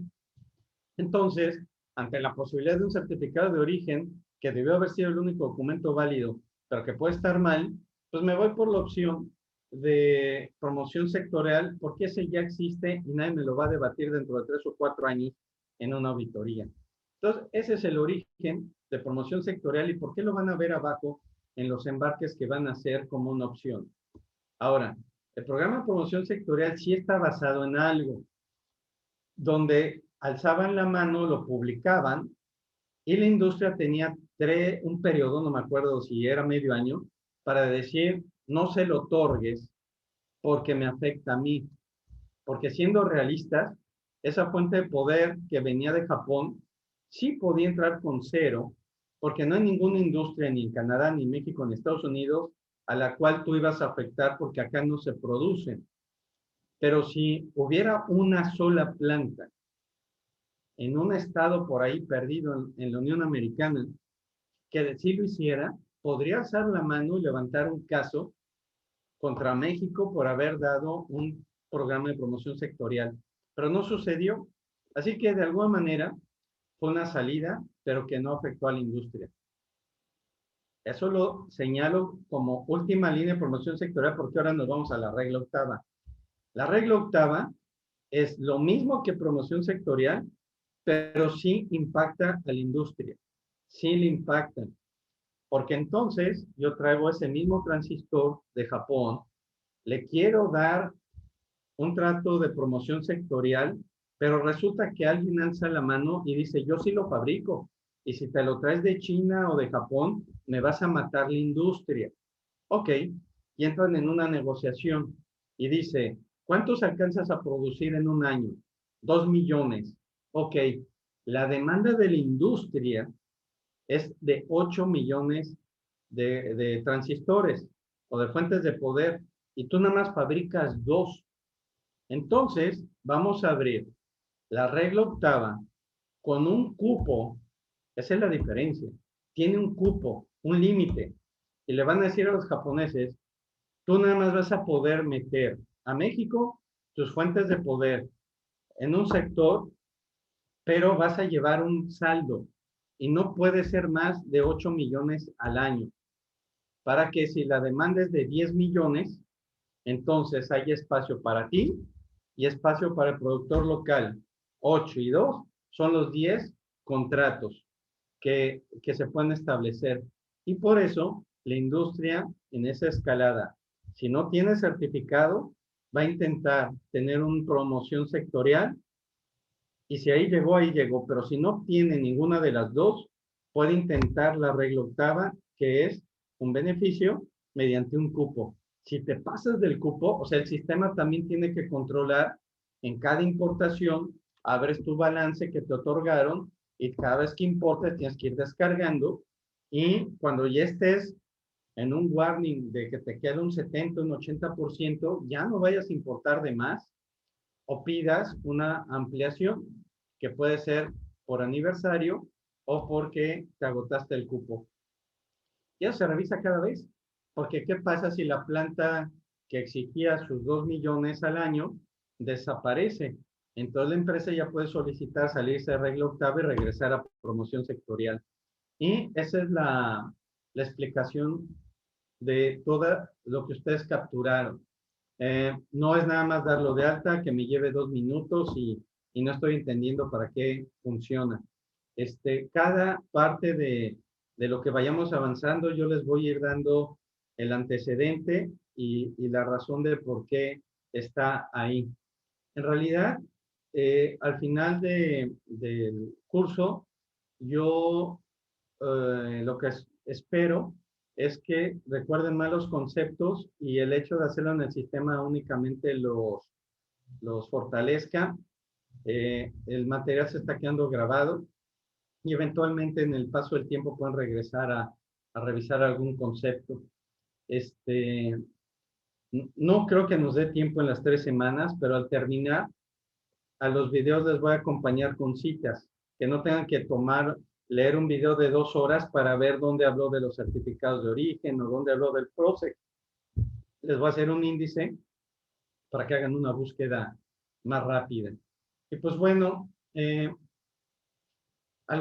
esto sí lo voy a mencionar como algo que debimos de haber explicado y fue mi omisión en la primera reunión. Es que yo no puedo dar de alta materias primas si no tengo familias, y familias si no hay fracción, y fracción si no hay unidad medida. Y muchos tuvieron el problema de que cuando querían dar de alta la materia prima, siguiendo el orden del instructivo, pues no habían llegado abajo, donde les indicaba que cuando dieron de alta materias primas o fracciones mexicanas, unas fueron a mano y otras eran electrónicas, que seguramente es lo que le pasó a Eli, y lo vamos a revisar, porque ya para el siguiente curso lo que voy a hacer es que los voy a empatar y diga, por ejemplo, materias primas manuales, materias primas electrónicas. Porque en el segundo material, que es el de la semana 2, ya lo prevé. Aquí dice, para facturas, primero carga estas electrónicas y luego estas manuales. Entonces, no sucedió así para el material 1. Y entonces, concluyo, en el horario previsto, que deben de, para pasar a la etapa 2, revisar que estén capturadas en el mismo orden clientes, fracciones. A ver, para quedar claro, no es primero capturar esto, sino que, por ejemplo, cuando llevo a fracciones mexicanas, capturo las manuales y antes de familias o materia prima, cargo las electrónicas. Cuando esté yo en familias, capturo las manuales y las electrónicas. Cuando vaya materia prima, las manuales y las electrónicas. Así en ese orden. Y la revisión de ayer a las 8, por este motivo no lo cerramos, sino a los que deseen quedarse el resto de la sesión, les explicamos cómo hacerlo, aclaramos las dudas y eventualmente lo vamos contestando. Por hoy sería la explicación del primer tema que ya capturaron y anticipar la segunda. A ver, voy a hacer otro, interrumpí aquí la presentación, permítanme.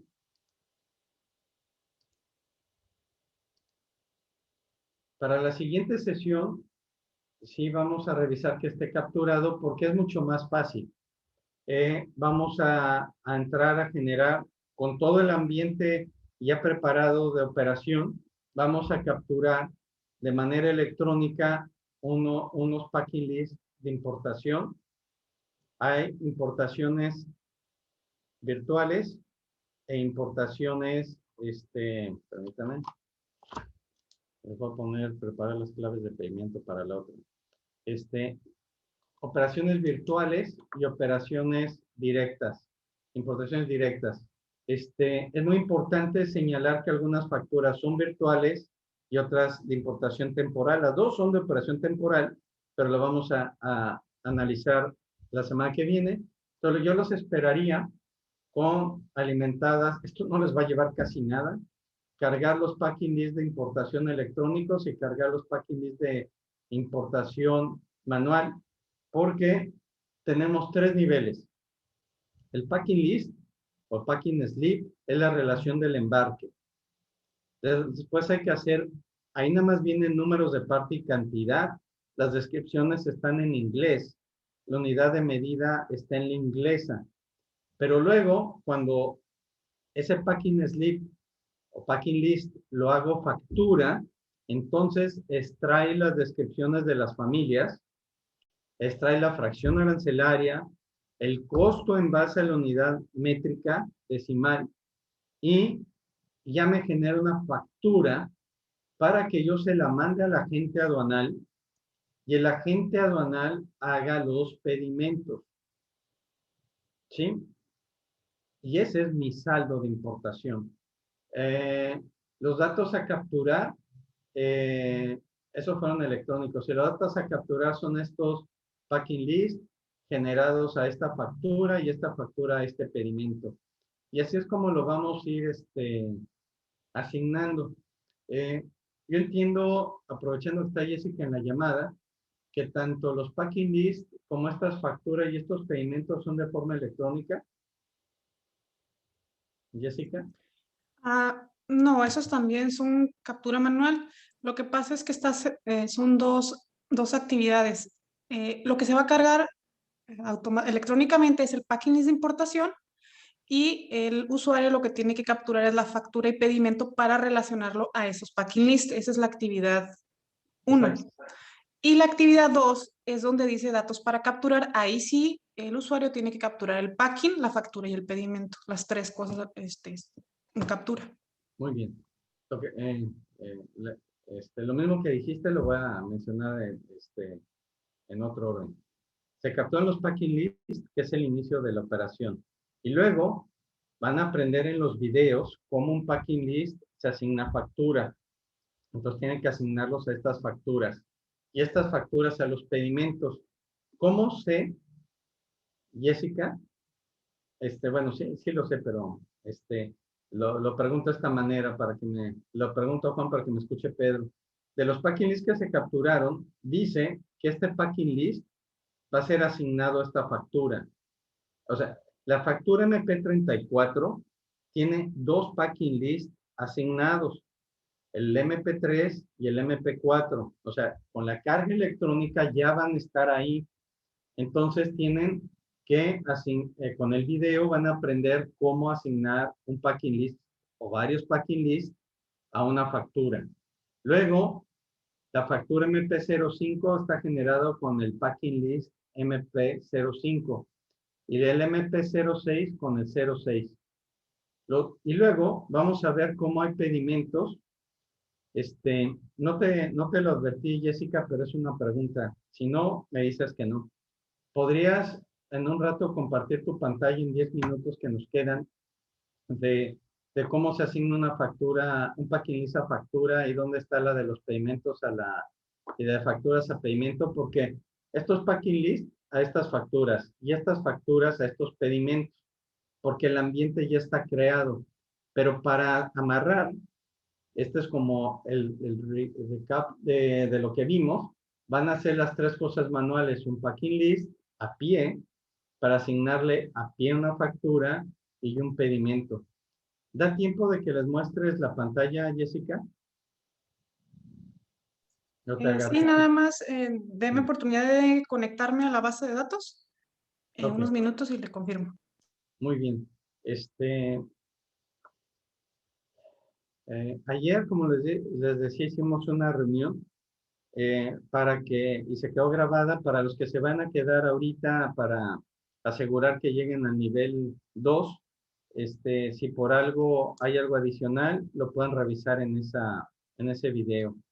Y Jessica, si tenemos 2 minutos para acabar a la hora, me avisas y si no, pues no pasa nada. En los videos lo explica muy bien. Ok. De todas maneras lo iba a hacer de manera aleatoria al cabo de la presentación y voy a agarrar aleatoriamente. Alejandra Ramírez, ¿estás todavía en la línea? Sí, aquí estoy.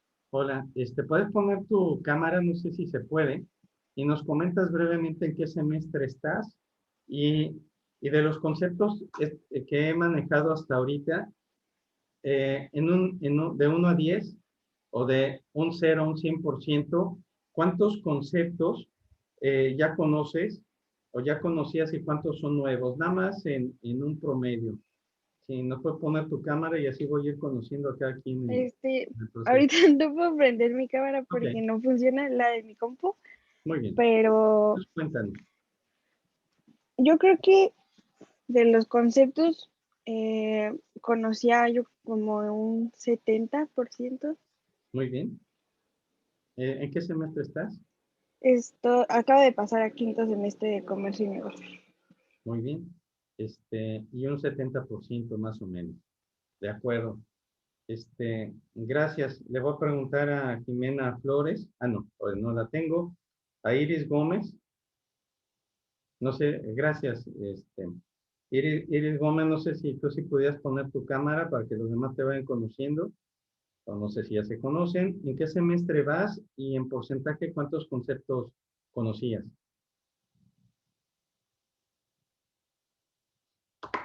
Bueno, no hice la pregunta si seguía en la reunión. Ahora voy a detener esto. Y voy a ver en la lista. Sí. ¿Iris sigues con nosotros? No, probablemente no. Y vamos a ver, Fernanda Lozada, ¿estás en la línea? Muy bien. Con este ejercicio también voy a aprender quién pasa lista y después no. La verdad es que no es necesario que estén aquí, esto prácticamente es opcional. Lo que es determinante es capturar la operación. Vamos a ver, Eric. Eric, buenos días. Si estás en la línea, ¿nos podrías decir en qué semestre vas y los conceptos nuevos o los que ya conocías de 0% a 100? ¿Se refiere a Eric González? Es que me parece que había otro Eric. No está. Sí, Eric González.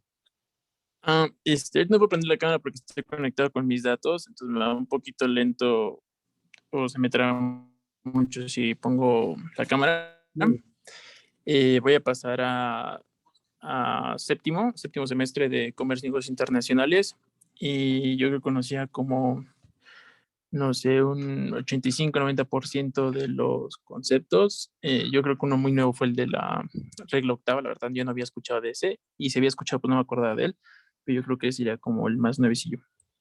Muy bien, muchas gracias, Eric. Y el último, a ver, vamos a ver, permítanme un segundo. Y se está Javier Morúa. Javier Morúa, semestre y porcentaje de conceptos. Sí, claro. Buen día. Hola. Hola. Pues de conceptos, un 70% igual. Estoy a punto de iniciar el quinto semestre Ok, en comercio y negocios internacionales también. muy bien. Bueno, pues muchas gracias y así los iré conociendo eventualmente.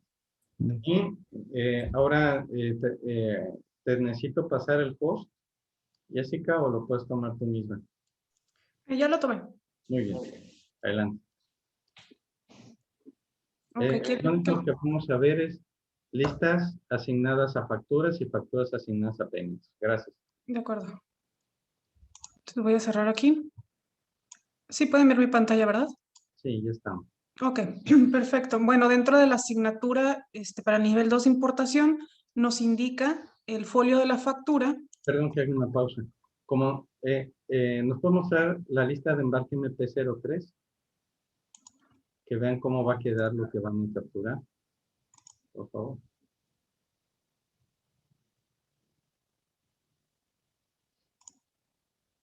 Ok, el packing list tiene los datos del embarque. Esto lo hago rápido, Jessica. Gracias. El packing list tiene los datos del embarque. Puede ser cualquier número de folio. A veces pueden repetir porque viene de proveedores diferentes. El proveedor A me pudo haber mandado la factura 50 y el proveedor B la 50.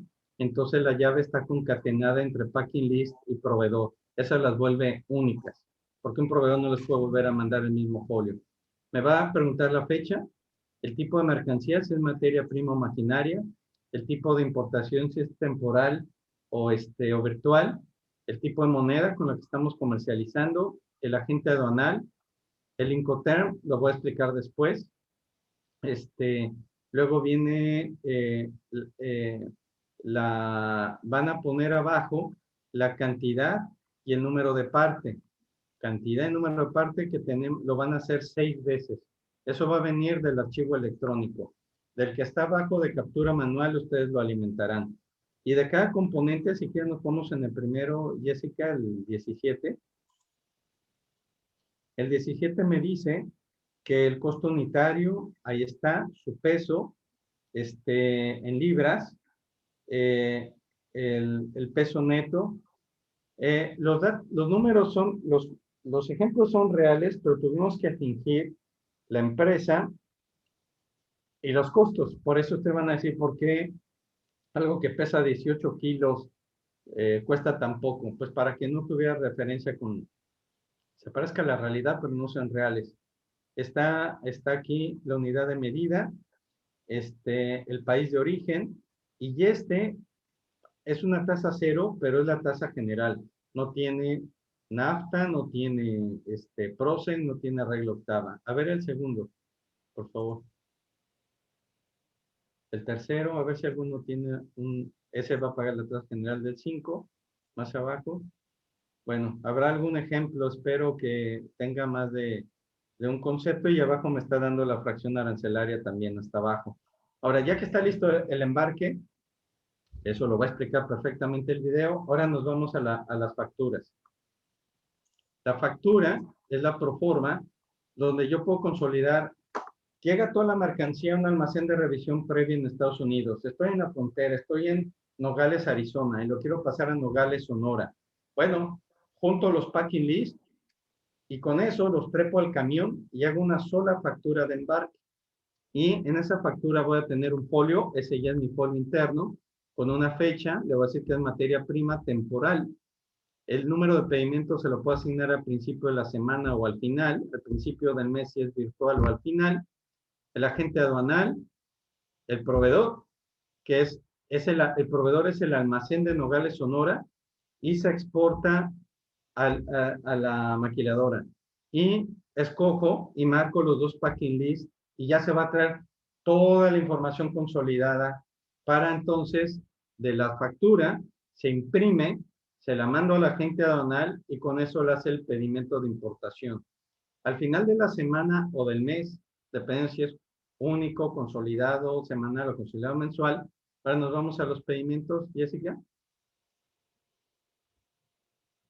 Y en el pedimento yo puedo consolidar ahora todas las facturas de la semana. Y para el ejercicio resulta que puedo tener, hay empresas que importan 200,000 veces en un mes, 200,000 veces. Y están en Guadalajara. Entonces, esta pantalla que les estoy mostrando es enorme. Entonces, las asignaturas no pueden ser manuales. Ahorita les vamos a enseñar a hacerlo manual, pero es todo a través de un robot, es electrónico. Entonces, ya tengo el pedimento al cual le estoy asignando la factura MP34 y la factura MP34 tiene asignadas los packing list MP3 y 04. Eso es lo que van a hacer. Entonces, me extendí 2 minutos de la hora. Ya sonó la campana. Pues muchísimas gracias. Los esperamos. Hoy es miércoles, el viernes en la mañana. Y se quedarían todos aquellos que tuvieran dudas de la primera etapa, les ayudamos a concluirla. Muchas gracias. Aquí pararíamos la grabación, Jessica. Y ya lo demás es aclarar dudas en lo individual.